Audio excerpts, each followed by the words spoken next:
Welcome to 1500ESPN.com. Judd Zolgad, Derek Wetmore. And Derek, the news today is that Jared Allen has signed a 4-year deal with the Chicago Bears, and he's guaranteed $15.5 million. Now, he turns 32 next Thursday. I thought in the past couple weeks, I thought Jared Allen was incredibly unlucky because he was supposed to be the most prominent pass rushing end on the market, and then DeMarcus Ware gets released and Julius Peppers gets released.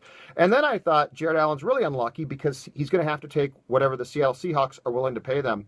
So how do we get here today where Jared Allen gets a hell of a deal from the Bears? And oh, by the way, the Vikings now have to face him twice a year. Yeah, that's right. What I find interesting about it is that he's basically, he's replacing Julius Peppers. They're different players. Peppers can play inside, whereas Allen's kind of just pin your ears back and go for the quarterback. But whereas Pepper goes to Green Bay, Ware ends up in Denver. Seahawks don't end up signing Jared Allen. Reportedly, they had offered less money than now he's getting in Chicago. I'm sure they had, yeah. And now, you're right. The Vikings are going to play the Bears twice, and I'm sure it's going to be an emotional game for Jared Allen. It's going to be important for him to perform, but it doesn't make sense to me for the Vikings to have pursued this guy, and I don't have any indication that they did. I'm sure they didn't. He was going to be too expensive. He doesn't fit their scheme, and frankly, it's just a good time in his aging curve to let him walk. If you're the Vikings, this is the worst-case scenario in that if DeMarcus Ware doesn't get released by the Dallas Cowboys, Jared Allen's in Denver now. So he's with a very good team. He's out of your conference, and you essentially don't have to worry about him. At least if he'd gone to Seattle, he's out of your division. Jared Allen, for all we want to talk about, he's 32, and he's an old 32 because he insists on playing all the time. He is going to be, for lack of a better term, jacked up to play the Vikings. I would not be surprised if he has 2 good games against the Vikings next season. But to your point, you're exactly right. Anybody that thought, the Vikings, they should have gone after Jared Allen, pursued him. No. In the defense that Mike Zimmer's going to play, we've been told time and time again, right? Jared Allen, it's not just that he served his purpose here. He wouldn't even fit this defense. In fact, I think he'd be unhappy. Yeah, and I know I've seen a lot of people joking about him, and I think we just need a little bit of perspective.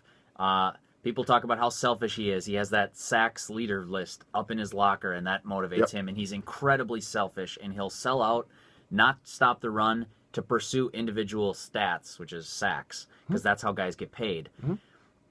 I think we need to have a little bit of perspective on that, because isn't that driven determination, the fact that he'll chase Jay Cutler all the way out of bounds after he's already gotten rid of the ball, or he'll chase Andrew Luck across the sidelines even when he's sitting on the bench, just relentlessly pursuing sacks. It's fun and it's funny to poke fun at a guy for that, but I would argue the flip side of that mentality is what made him great. And as Mackey pointed out on our show today, here's the other key. We made fun of Jared Allen when he was on defenses that weren't that great. Yeah. When the Tampa 2 system, and the Tampa 2 is now like a curse word here, but when the Tampa 2 system actually worked, I'll edit that out on the video. Worked for the Vikings. Yeah, I mean, seriously, the Tampa 2, mention of the Tampa 2 in this town from now on is going to be like, Yes. But the reality is, when the system worked for the Vikings, look at the defense. Look at where they were. Mike Tomlin gets here in 2006. He was a defensive backfield coach for Tampa Bay. He gets the job 1 year here as the coordinator, and then Les Frazier replaced him. They both played Tampa too. But when it worked ideally, what'd you get? Front 4 pressure. Yes. Yep. Middle linebacker drops back. Your corners and safeties hold up. And Jared Allen wasn't supposed to worry about the run. He was supposed to worry about getting to the quarterback because the front 4 was there to get pressure. And look also, statistically, from 2006 to about 2009, how good this run defense was. Pat Williams was the key to that. Jared Allen was never supposed to be the key to the run defense. He was never brought here for that purpose. But much like an ace in baseball, you might say, an ace starting pitcher, yeah, he's great, but he's the most selfish, blah, blah, blah. That's the point. Yeah. Do you know how hard it is to find a good pass rushing right end? Longtime Vikings fans will remember before Jared Allen got here, look at the list of guys they tried to get to rush the passer. Pretty bad. You are playing against the left tackle. That is a prominent, a huge paid position for a reason. Yeah.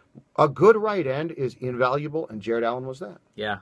Spinning it forward just a little bit, because I know you don't care too much about the Bears, Vikings fans. They had one of the worst defenses in the NFL last year. Some might argue the worst. They were terrible against the pass. I argue that Jared Allen might help that, especially if they can put him in kind of a part-time role where he can be fresher and more effective. I don't know that they will. In fact, I don't think Can they that they will. can they convince him I not don't to think- play as much? No. Or have they told him already? He was humbled by not getting these big contracts in the first wave of free agency, and now he signed in what? What was this? Like the third wave? But maybe? he got a really He nice contract. Got a lot of money. He got taken care of, but I don't think that there's enough humility there to say, yes, I'm a part-time player. He told us last season, I don't want to be a rotational player ever in the NFL. That's for the birds. But he will help their pass defense. I don't think he'll do anything to stop their dead last graded rushing defense. No, but that's got to come from the middle. See, Sure. that's the thing that's is, my point. yeah, we're getting too hung up on the fact that he wasn't great against the run. He might not have even been good against the run, but he did something that in that defense, and the Vikings defense is going to be different now. But in the defense the Vikings were playing, Jared Allen brought you something that if you were to go back now and say, okay, you give up a lot in the trade with the Chiefs, right, to get Jared Allen, would you do it again? Do it in a heartbeat. Yes, You everybody would do it in a heartbeat. You didn't win a Super Bowl, but you got to an NFC title game, and Jared Allen playing that right end position was a huge improvement for the defense, and that's why I think this divorce is as amicable and as nice as can be. Yeah. Both sides serve their purpose. Exactly. I think the Bears aren't going to get the same Jared Allen that the Vikings had, so the Vikings are happy with what they got, and now they're happy to let him walk. Remains to be seen if he can keep up that high level of production at this age, as you mentioned, turning 32. We'll see. I guess it'll all play out this offseason. What do you think, Vikings fans? I guess I'm interested to hear whether it's a favorite memory or what do you think Jared Allen has going forward. Feel free, I guess, to leave that in the comments. We'll discuss with you here, 1500 ESPN. That's all I've got, unless you wanted to plug the podcast. Yeah, plug the podcast. It's your baby. What? It's right down there somewhere on the website. I think if you click up on the show page up there, go to shows, and then the real drag interactive. down, that'll have, in the future, these will be 3 and 4D. Go to the show pages, and then there's a Sports Over Beers. The 10th episode, Judd and Phil and I recorded last night at the newsroom downtown Minneapolis, had a couple beers, and talked a lot of baseball, actually.